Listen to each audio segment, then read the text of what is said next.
So, Salt Lake Tribune this morning did an article, whom might LDS leader Dallin Oaks select as the faith's next apostle? I'll bet they fight. I'll bet they're having like wrestling matches or stick pulling to see who can become the next prophet. Thumb wrestling. And, thumb wrestling. Yeah. Ear wiggling contests. Close call. That. Welcome everybody to the Salt Lake Expositor. Welcome to my channel, Momo Nomo, the home of the happy apostate. And then we have Megan's channel, Third_Verse, and Gene Judson's channel, which is Latter Daily Digest. And we are so glad you're here. Now, this is a little bit different this week because normally we have a live show and you can call in or comment as you like, but that's not going to happen. Megan had another obligation that she had to go to, but we couldn't do the show without her. So we decided to record this before she took off. And so that's what we're doing. Gene, would you like to tell everyone what the show's about? So, yeah, we thought with the new regime change that we'd talk about what we might expect from that, and then also what we wish they might do in contrast. We were just speculating as to whether or not they would announce who would be the new prophet. Is it Dallin A. Chokes, Dallin Hoax, or Dallin H. Oaks? Megan? I'm always in favor of not making a big deal out of the middle initial, so I think we should just call him Dallin Hoax. It shortens it, you know. It doesn't sound as pompous. Yeah, which also, by the way, Randy, you guys could have done the show without me. It just would have been a lot less snarky. Speaking of snarky, I was watching your video this afternoon. It wasn't a family home evening video. It was just a snarky video, and it's always delightful to watch. Was it a snark fest? Snarkaroli, making copies. Were you watching that video on the new channel, Ex-Mormon Snark? Yeah, I was watching it on the Snark channel.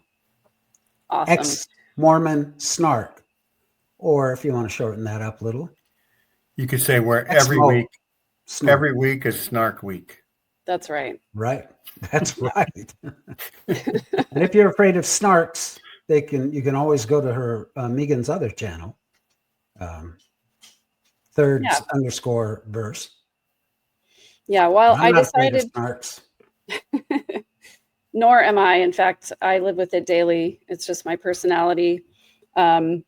Thank you for letting me plug my new channel. I decided that the ex-Mormon content that I've been creating, especially my family nights with Kirsten, that just needed its own channel because it's its own genre. And so we together started Ex-Mormon Snark. Kirsten also has her own channel, casual.advice. And while we're getting things moved over there, until we get a few more followers, I'm still streaming FHE live on my channel and the other channel, just to remind people to go over there and watch everything over there. So we are posting content.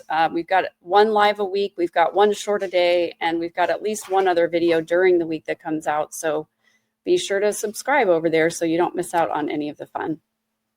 Right. And Megan and Kirsten on their Snark channel are very, very somber, very spiritual. It has a very reverent tone to it. And monkeys might fly out my butt. All right. All right. Yeah, it's a lot of fun over there. Megan, what do you think? What do you think might be some changes they make in the Church of Jesus Christ of Latter-day Saints, soon to be the Church of Jesus Christ, in my humble opinion? I believe so too. I think we first should talk a little bit about the process of choosing a new prophet, because a lot of our never mows will have no idea what that process is like. I kind of wish that it was more similar to how they choose a pope, where there's like a vote and there's smoke or there's no smoke. At least then we would have like a sort of a watch party where we're watching for the smoke or something, but we don't even get to be a part of the process anymore. It used to be that there was sort of a process. There was a common consent vote. We used to at least have a voice as Mormons, but now they just kind of take care of it in their own back room, and they don't really tell us about it until after it's already done. It's and then just a smoke-filled room, not a smoke right. coming out of the. Yeah, they don't let the smoke out of the room. It just all stays in the room. They don't have toilet seats that the Q15 sit on, and then they reach up underneath and feel to make sure they're male, because they do that. They did that in the Catholic Church. I took a tour of one of the cathedrals in Mexico, old Mexico. And I was with my mom and dad, and we came across this whole row of benches in the cathedral that was one of their holy of holies. And he explained to us that because at one point someone slipped in that was a female, she, dressed like a boy and cut her hair and everything, and was actually practicing in the leadership of the church. They made this rule where they have to be checked, like really checked. That is wild. I did not know that. Yeah. I wonder if they would go to those extremes in the LDS church if something like that happened. It's almost enough to make me want to cut my hair and try to look like an old man. Yeah. I routinely check to see if I qualify to be a Catholic leader. Well, from what I've seen, Gene, you qualify. Barely, but you qualify. That's right. Need a microscope, but that's okay. I can't I can't grow a beard like you guys can, so that's me out of it. That's right. I don't understand why they don't let the congregation, the membership of the church, cast votes, cast who they would like to see. Let the church select the candidates based on their experience, not on their freaking age. Well, like high school elections, we have a big assembly, and they get up and they say what they're going to do for the organization, and we make a decision. Exactly. I think that's a good way to do it. Well, nowadays we don't even get to confirm the choice anymore. They say it's by common consent, but I don't think they take those dissenting votes very seriously. In fact, I think they usually shoo them out of the conference center. Yeah. Say, you can send us an email. But that's right. No, they say send an email to your bishop. We have to go in the proper order. So it's bishop, stake president, area authority, 70. I don't know what comes out. Well, along those lines, let's start with the home teacher. What are they called now? Ministering brethren? Brother. Yeah. Ministering brother. Yeah, but I bet the ministering brother would tell you to go to the bishop too, because that's generally just the buck stops with the bishop most of the time. And even when you write a letter to the first presidency, I remember specifically one general conference where I believe it was Dallin Hoax, who said that he listed several different times he had gotten emails from members about specific questions, and he referred them back to their bishop. And it was very much like making fun of the person who sent the email or sent the letter. And there was a lot of like laughing, sort of cronyism laughing that was going on in the conference center. And I just always felt deeply uncomfortable with that.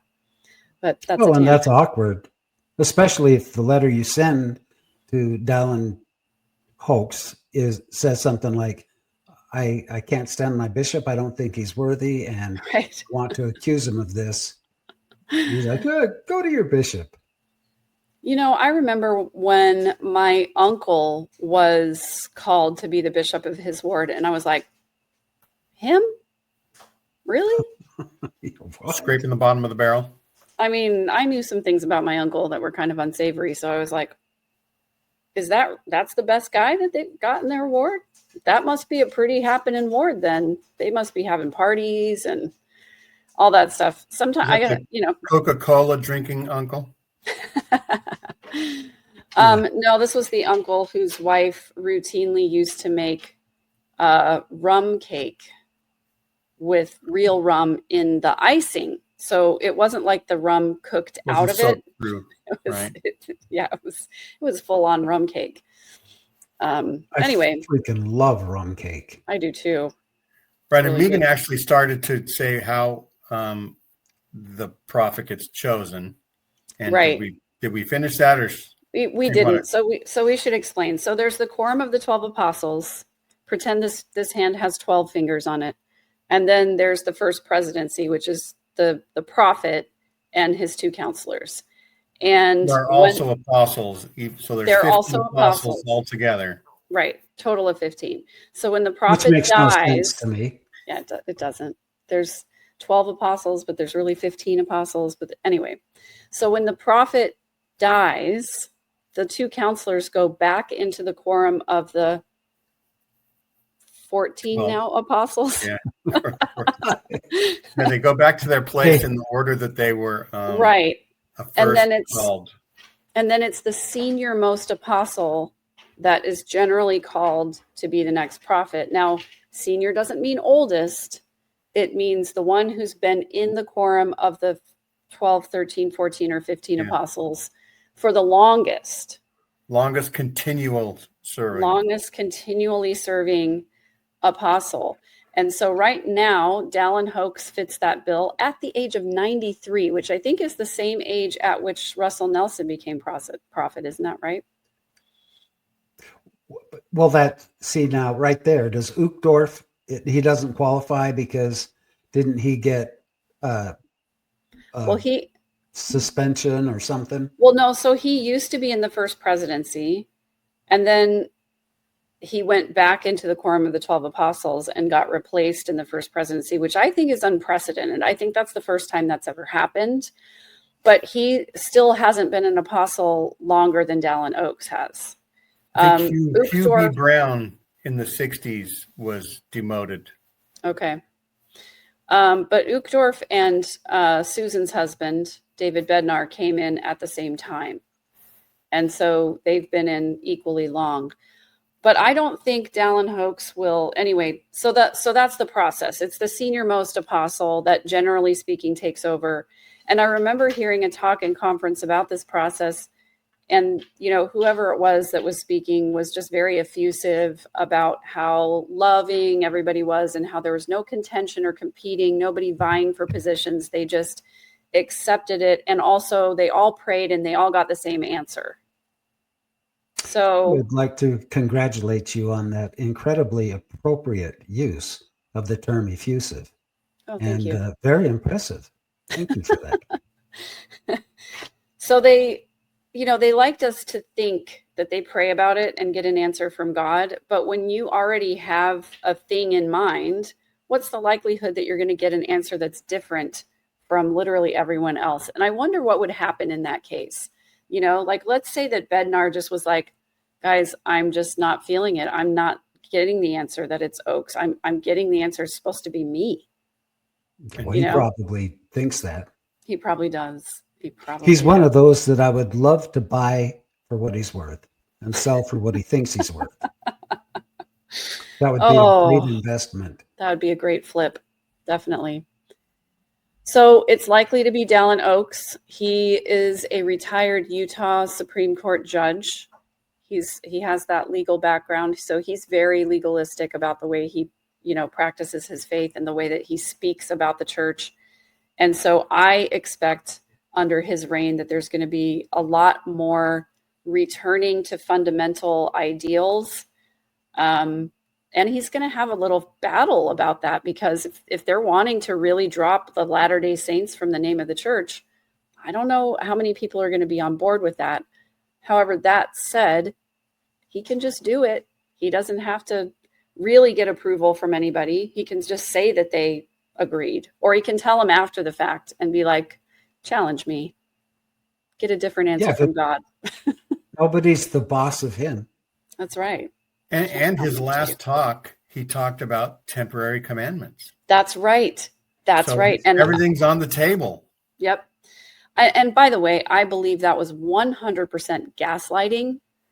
There's never been any such thing as temporary commandments. There was never anything that said, Moses's tablets were cool, but those were just for the Israelites. Like that really wasn't, it doesn't apply to us. And so now he's setting everybody up for this place where they can always go back and say, oh, that was just a temporary commandment. Also, he's opening the door wide for whatever crazy psycho fundamentalist wants to say, I'm sure that was just a temporary commandment. God told me that was a temporary commandment. So who do you guys think he'll choose? I think Bednar is a shoo-in because they both agree with each other about how right each other are about things.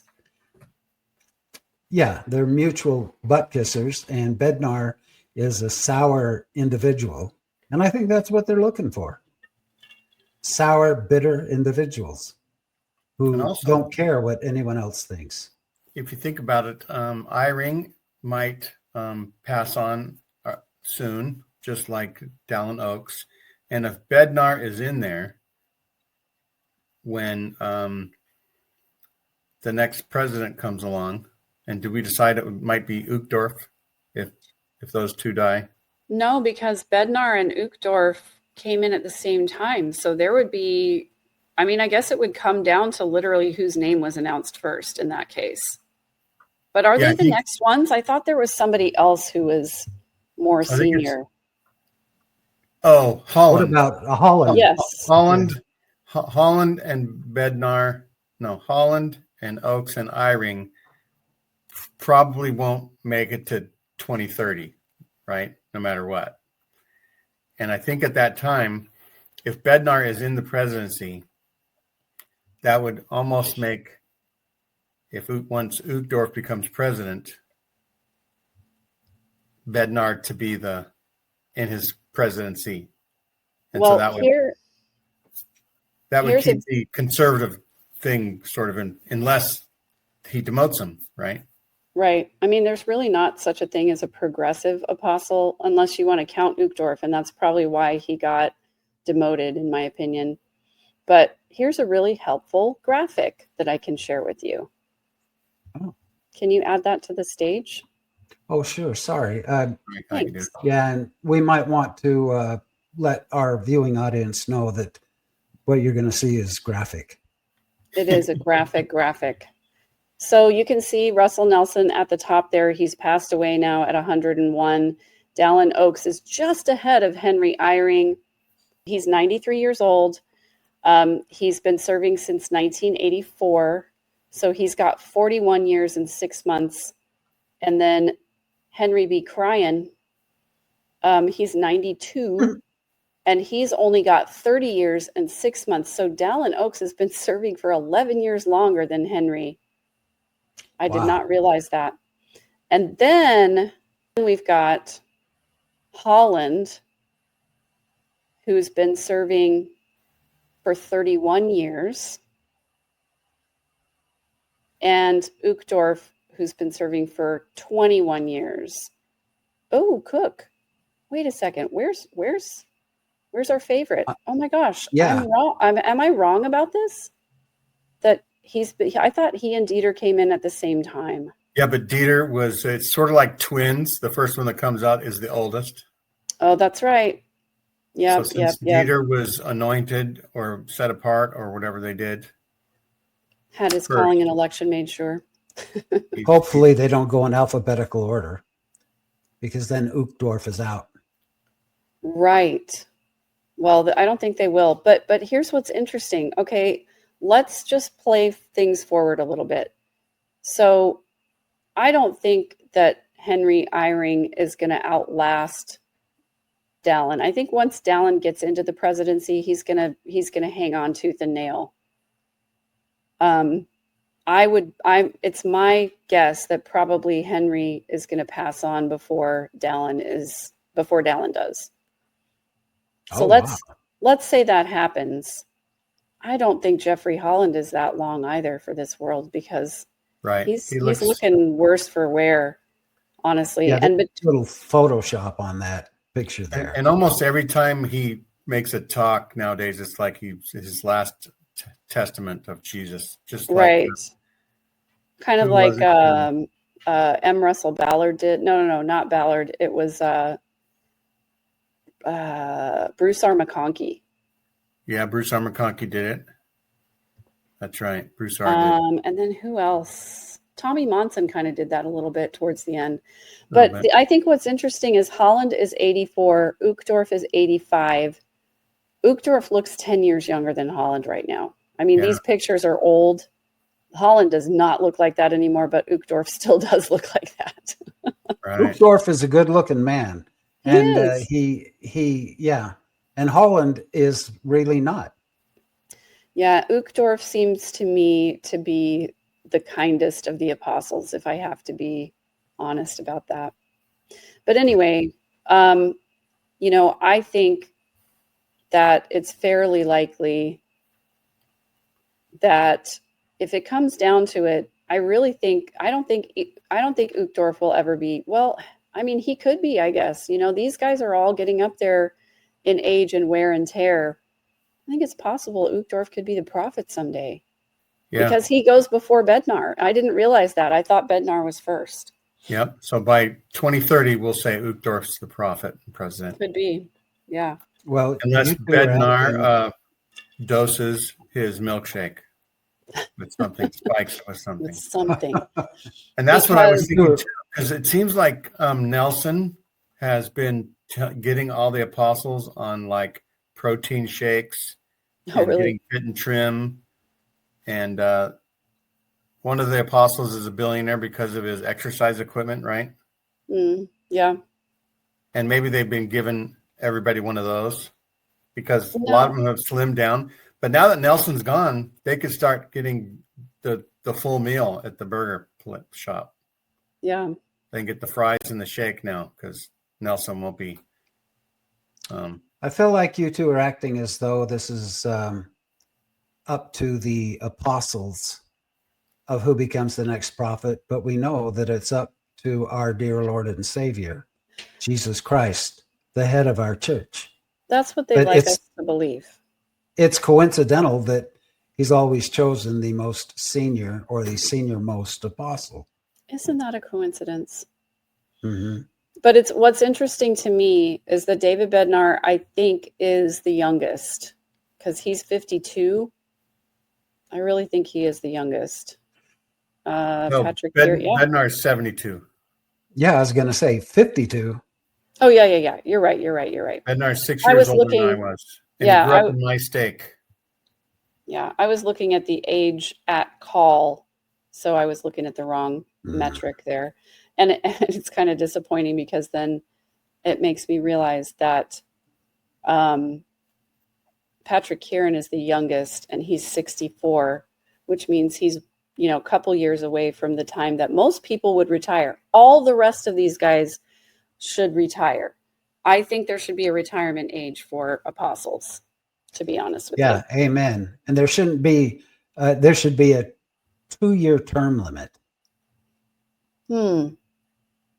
I would vote for term limits if there was one. I think 2 years is a little short, but I'd be happy with a term limit. That'd be Maybe lovely. a 10-year. But definitely, at least definitely a retirement age, though. I'm just trying to get some young blood in there.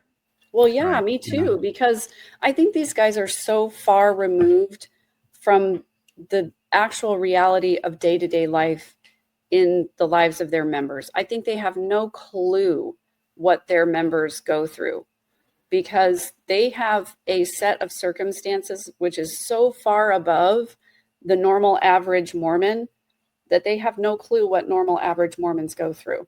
They're over there in their literal ivory tower going, what could one banana cost? $10?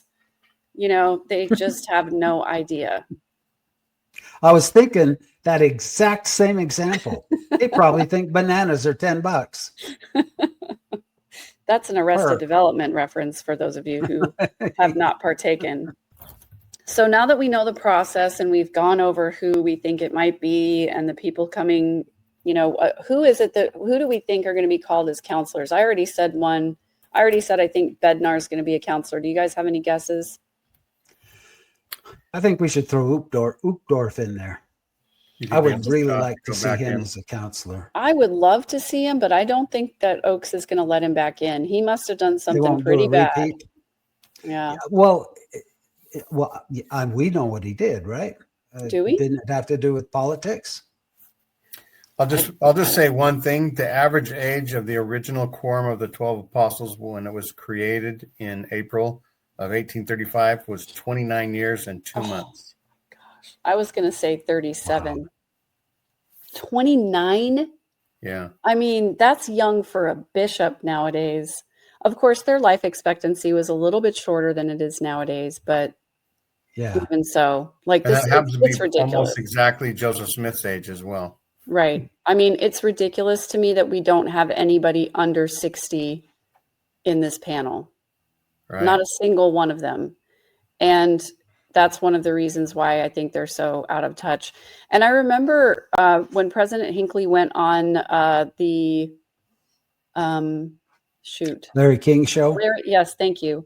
When he went on Larry King was like, "You're a bunch of old men."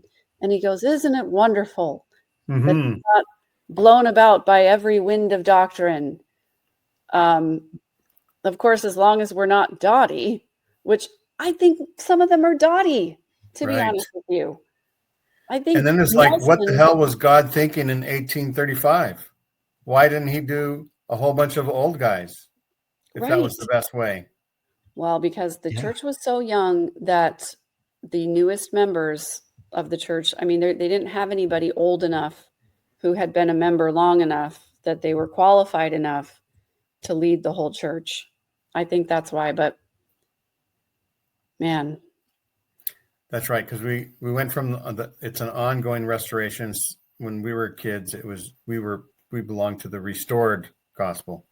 Right. And we were expecting the next revelation around any corner, because the last revelation that was given was when I was a child, Black people receiving the priesthood and the temple blessings. I don't think we can call the 2015 policy a revelation, but they did. And then God changed his mind. Yeah. Yeah. I mean, if you think about it, when's the last time there was a lesson about the 2/3 of the Book of Mormon, the sealed portion, being translated to be part of the... I had someone come into my comments the other day and tell me that they've read the sealed portion and that it changed his life. And I said, please send me a copy of that book. I would love to have it. I didn't have him on your show, Megan. I would love to. Have him bring that transcript. I would love to. But he has not responded, so we'll see. But, yeah, somebody did claim to using maybe a rock and a hat, because you don't really need to have the plates next to you. Right, even though that's what was depicted in all of the church art, which I've said this before. My dad pushed back and he was like, "Well, art is not doctrine," and I was like, "Yeah, but they have to approve that. The First Presidency approves all the art that gets officially distributed by Intellectual Reserve. They've got a correlation council. Why did they not catch that one?"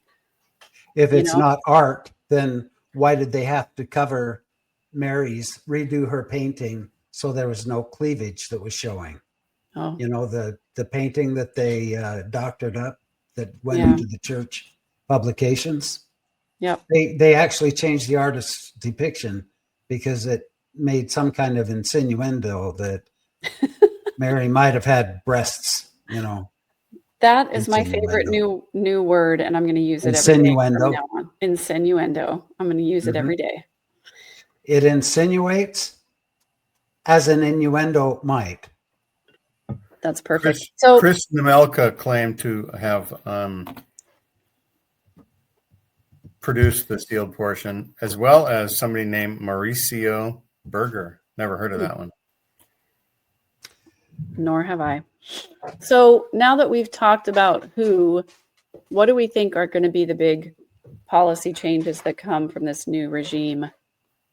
I just have to say Mauricio Berger was a descendant of Ham, if I'm not mistaken. I'm descended from pork chops myself. Yeah, salami for me. I think that they're going to, like I said, change the name of the church. They're going to shorten it up. And I mean, I can tell you what I think might happen, but then we can later discuss what we wish would happen. So I'm going for an official change of the name of the church, and that they might discuss the new terms of the church, because that's kind of same camel, different hump. You know what I mean? Right. So There's the sealed portion, just to let you know. can you zoom in enough to read it? Dude, it's 668 pages. I'm going to take a pass on that. Yeah, we're gonna. It just means more coming from you, Megan. Can we upload it to? So I actually shared it with you in the studio chat, and I'll try to put it on the when we do the show in the chat. And Randy and I will be there. We could have said that in the beginning. We'll do our best. We'll air this Sunday afternoon, and Randy and I will be in the chat. And maybe if people want, we could do a impromptu post-show live if people so desire. Well, yeah, just if you're watching this, definitely know that we're here for you. And Megan is definitely here for you in spirit. Yes, I will be there in spirit. It's actually my birthday on Monday. And so on Sunday, I'm going to be sort of celebrating my birthday early, but I'll be out of town, which is the reason I'm not going to be, there with you in person on Sunday night. But I will do my best to be in the chat if I'm close to the internet. But don't give up on visiting with alumni and having a blast. We don't want you to sacrifice that. That's important. Yeah. The real humans are very, very important, especially since these are my choir friends from high school that I haven't seen. Most of them I haven't seen since high school. A couple of them I've seen, since then. But yeah, that's going to be a good time. But it should all be wrapping up by the time this episode airs. So we'll see. What's kind of a surreal thought is by the time this episode airs, the world may have ended. That's true. That's really true. Definitely by the time this episode airs, General Conference will be over. Right? Well, right. Will it? 1 o'clock our time? On its last legs, for sure. Yeah, on its last leg, for sure. Yeah, because isn't it 10 a.m. Mountain Time, and is it 10 a.m. and 1 p.m. Mountain Time? My Mormon brain cells are dying, so I don't remember. Something like that. So it'll be finished by 3 Mountain Time, which is 4 Central. So that's the time we normally go live. By the time this episode airs, conference will be over, and who knows what will have happened.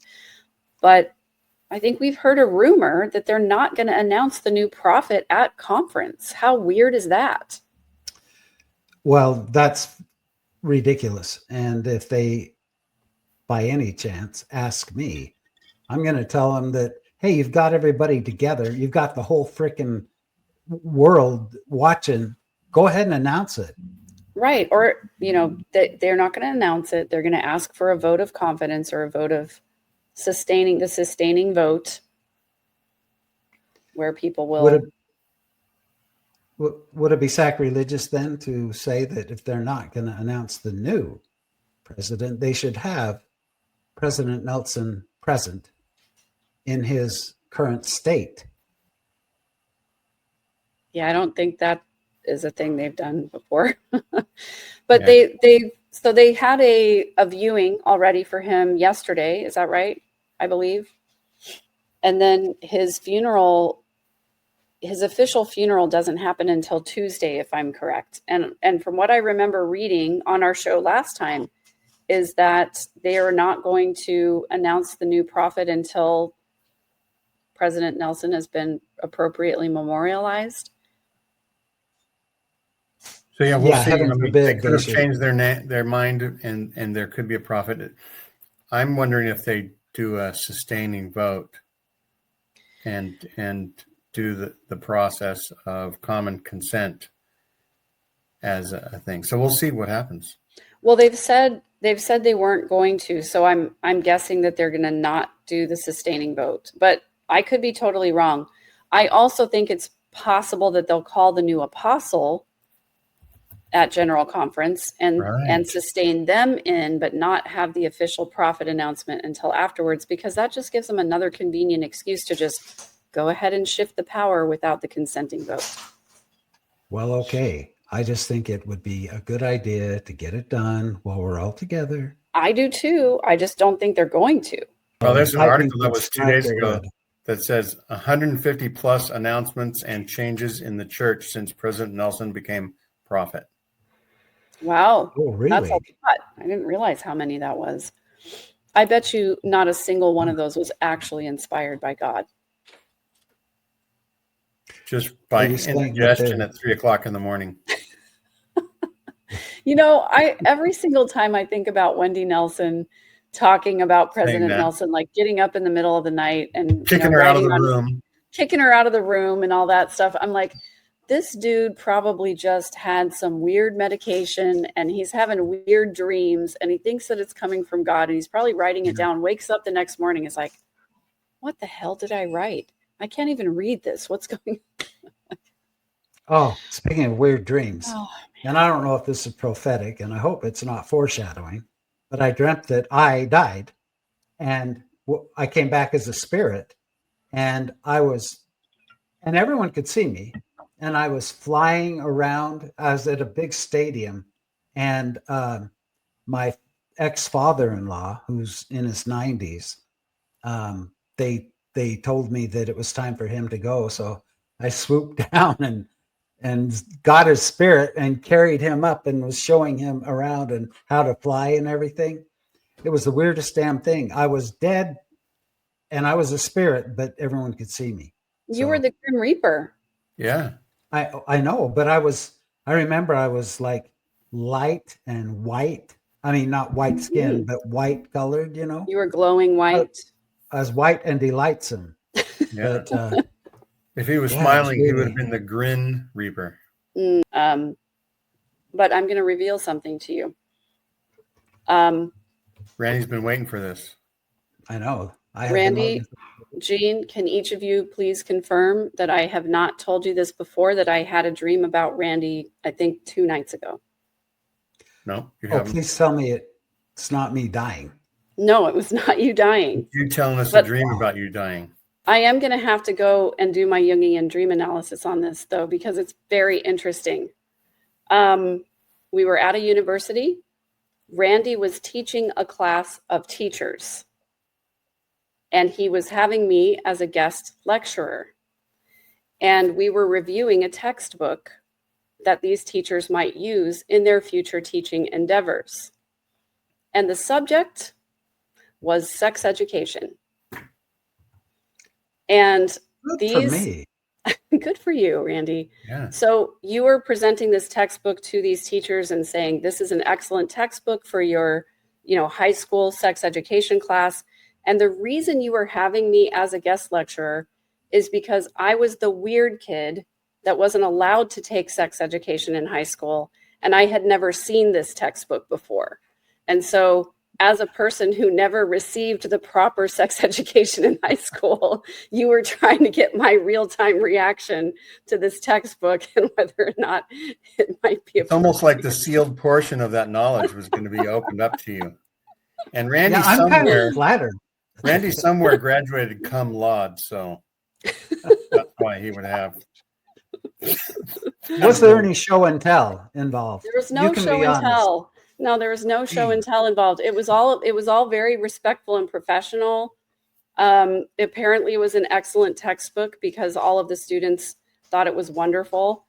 And, my assessment of it Yeah. was, hey, it's way better to learn out of this textbook than it is to not get sex education in high school.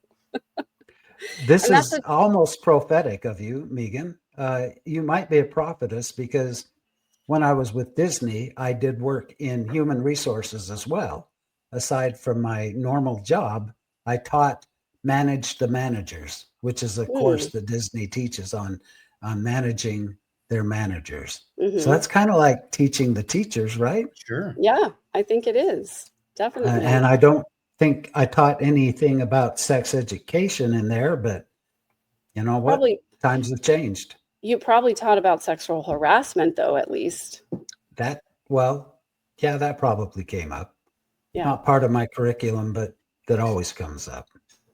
But this is a sort of real life scenario, by the way, because I actually was the weird kid in high school who wasn't allowed to take such sex education classes in high school. I had to go to the library with the other weird kids.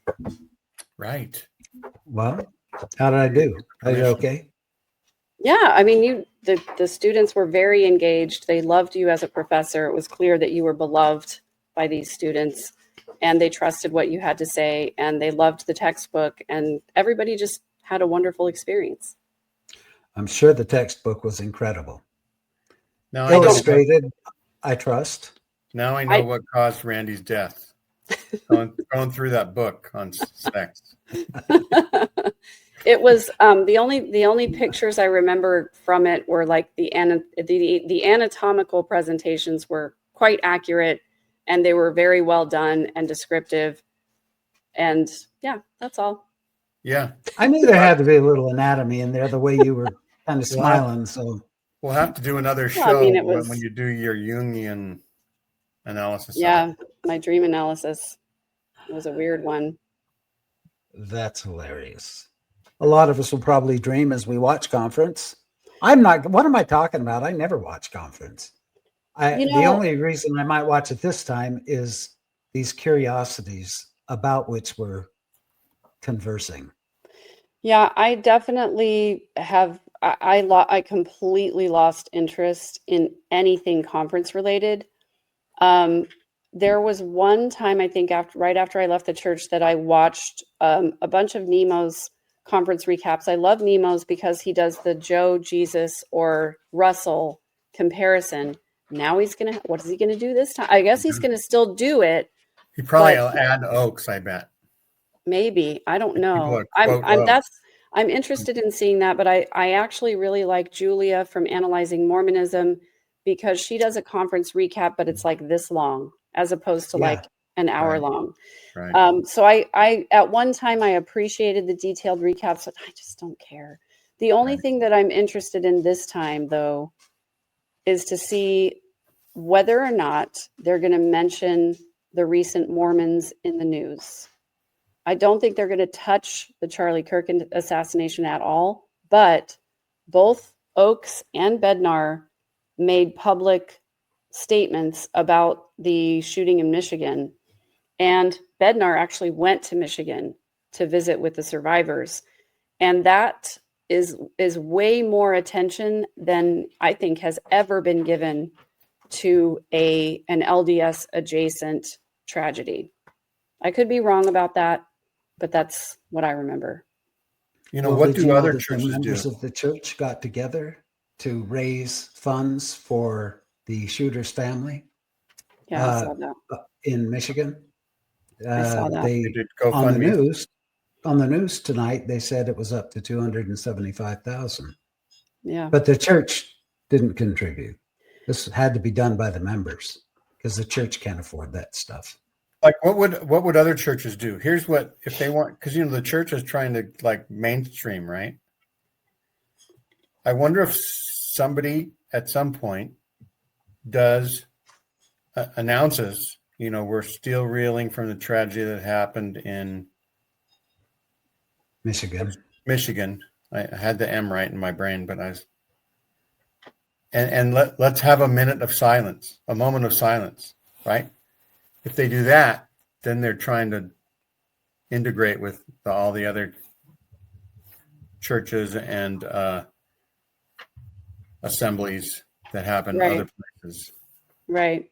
Because that would be, in my opinion, that would be the humane thing to do. When there's tragedy and loss of life that's so public, the humane thing to do would be to have a moment of silence for the victims and to at least acknowledge their suffering, acknowledge the loss of life, acknowledge, and this is what Elder Bednar said, Susan's husband, when he visited, he said that their faith makes me want to be more faithful.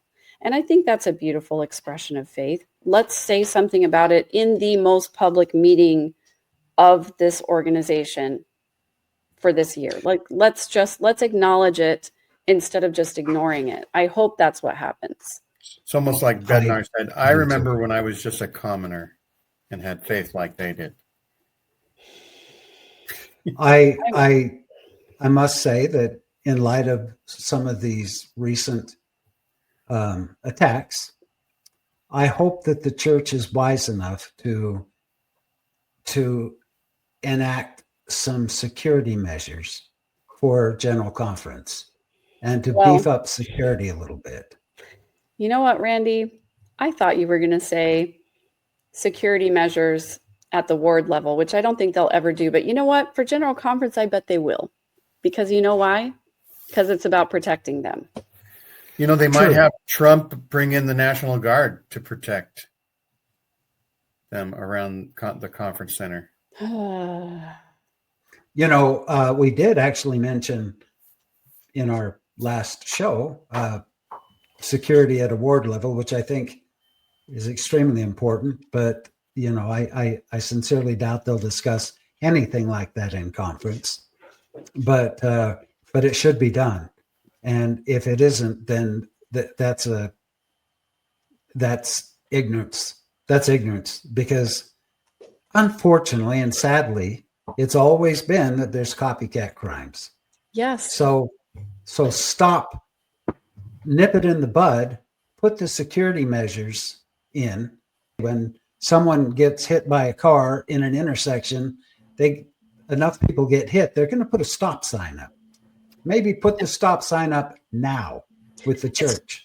That's why they have school zones. But Randy, it's so funny that you should mention that, because at the end of my live today, I actually was doing some digging and I found out that there was a very similar shooting in Michigan at a church in June of this year. I didn't know this, and maybe other people knew this and were aware of this, but this was almost the exact same situation. But I'll tell you what happened, Randy. This guy drove his truck through the entrance doors of the church, and somebody in the parking lot saw that that's what he was doing.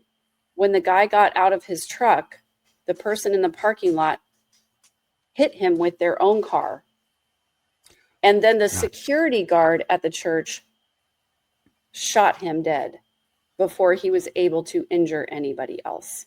I think I saw something where they interviewed that guy. The one that was shot? The security guard. The security guard. Oh, yeah. So I know it wasn't an LDS church because there was a security guard there. Exactly. But that's what I'm saying. Saved the congregation.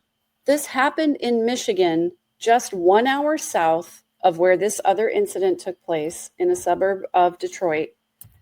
And so that would have been the time for all churches everywhere to say, look at that. They had a security guard and lives were saved in that instance. Maybe we should do the same. But not the MFMC. They probably that wasn't even a blip on their radar because it wasn't a Mormon church. They probably didn't care at all.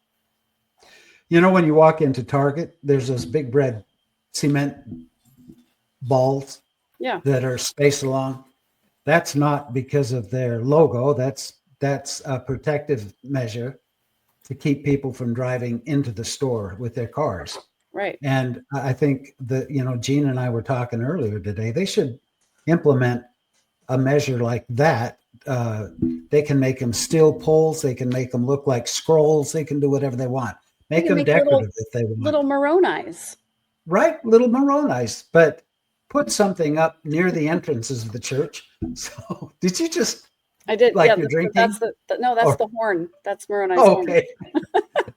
I'm pretty sure you're knocking back a fifth there, but anyway, yeah, I think they should implement barriers, but the church just, I don't think they care enough about the members. But like you said, General Conference, yeah, they'll have security wandering all over the place. They will. And I know Yeah. they each one of the quorum of the 12, 13, 14, 15 apostles, they each have a private security detail. And they also have additional security at those front doors down near the front. But do they have them at the back doors? Do they have them in the lobby? I don't know. Well, I why hope they couldn't do. Megan? Why couldn't they have all the doors unlocked for the congregation to come in, but when it's time for church to start, lock up all the doors except for the two side ones on each side of the chapel, and put signs up, please use the main doors, and then post security at each one of those doors. It could be anyone in the elders quorum that has hopefully there's people that have a concealed carry permit, Right. and just make that an assignment, make that a calling. They can even switch off every couple of weeks. Right. But And the doors, Yeah. something, for hell's sake.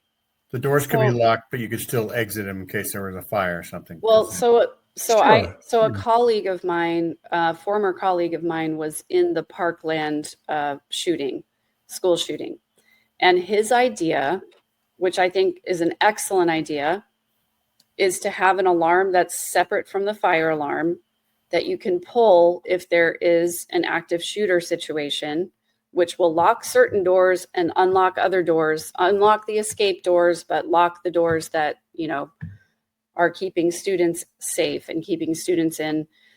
He actually had a very detailed plan about that, and I thought it was an excellent idea. But, school shootings it's one of the reasons I left teaching, because my school district in particular had armed security at every high school campus. But rather than implement, God forbid, we should implement reasonable restrictions on firearms in the state of Texas. But what the state of Texas would pay for, stop the bleed training for teachers who are already doing way more than they should be doing. And now they're going to add on another training that we have to have of how to stop bleeding in an active shooter situation. And that infuriated me so much. Yeah. That's ridiculous. Yeah, Let's not prevent it. Let's manage it. exactly. Let's I talk. just- Let's put a Band-Aid on it, literally. I just had an epiphany, and I'm pretty sure it's revelation straight from God. And that is all the doors are locked up when it's time for the meeting to start, like we said. And if someone's late, that's fine. Come around to the side doors. You don't even have to have guys with guns. Have an elders quorum member at each door with buttons. And these are so easily installed that are just remote control, that all he does is push it and it locks the doors, both doors. Yeah. That's it. So, and like you said, pull an alarm. They don't even have to have weapons. Give them a remote control. Very inexpensive. They don't have to have weapons, but they should have weapons, because the bad guys always have weapons. And that saying about the only thing that stops a bad guy with a gun is a good guy with a gun. Right. I used to hate that saying, but my one of my brothers is a former military guy. And, he was saying that, yes, he open carries everywhere that he can, because he would rather be the one to handle a situation than some 65-year-old lady with a pea shooter in her purse who hasn't fired it in 5 years, Yeah. Whoever it is should be trained, and if they're going to implement that. But no, I completely agree. But I'm just saying, if they get all this kickback about, we don't want a weapon in the church, at least give them a way to stop any intruder. Right. If they're sitting there and their job is to watch those doors, and I don't care if it's a bad guy or not, if he looks like he could be, lock the door. The fact of the matter is that we live in a country where we don't have reasonable restrictions on fire alarms.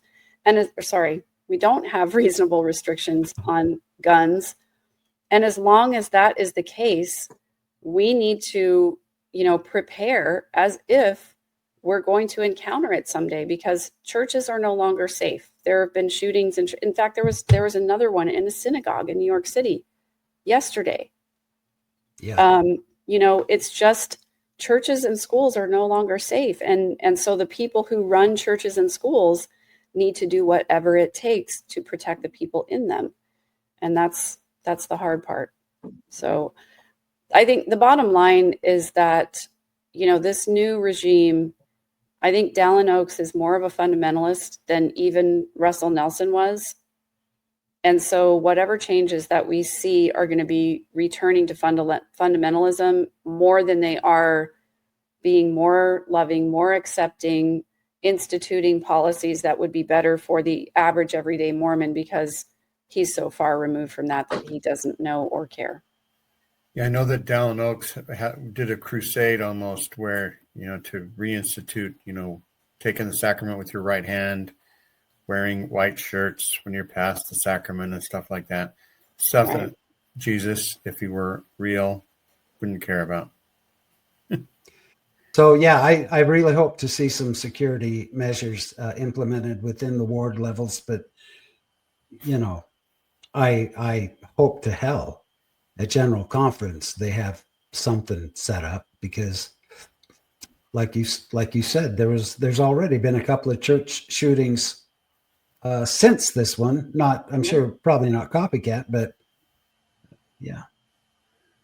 I was wondering if Oaks has like a 90-day plan, right? Where here's all the temporary commandments I'm going to get rid of and set up my own temporary commandments. You know how like when politicians get elected, right? And their first 90 days in office, they always say, got to start off showing everybody who's boss, right?